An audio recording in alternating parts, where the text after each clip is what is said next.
Today we're going to prove that the equation 5x times quantity x minus 3 equals 5x minus 26 has no real solutions. Let's solve this step by step.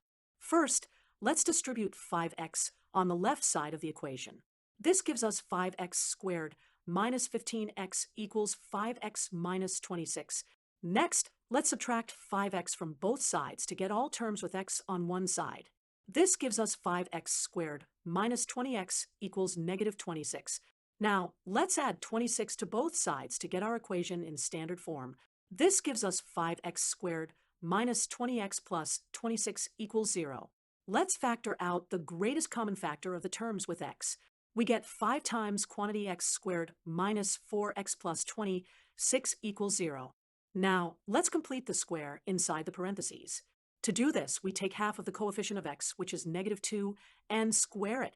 This gives us 5 times quantity x squared minus 4x plus 4 minus 4 plus 26 equals 0. Now we can factor the perfect square, trinomial inside the parentheses.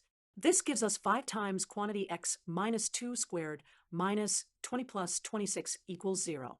Let's combine the constant terms. We get 5 times quantity x minus 2 squared plus 6 equals 0. Subtract 6 from both sides. This gives us 5 times quantity x minus 2 squared equals negative 6. Finally, divide both sides by 5.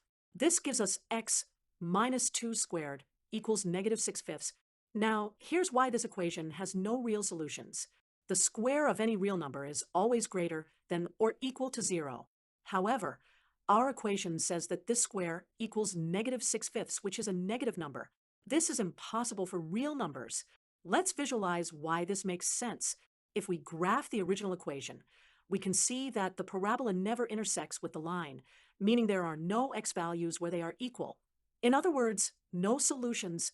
In conclusion, we've proven algebraically and shown graphically that the equation 5x times quantity x minus 3 equals 5x minus 26 has no real solutions. This is because the equation ultimately reduces to saying that a squared term equals a negative number, which is impossible in the real number system.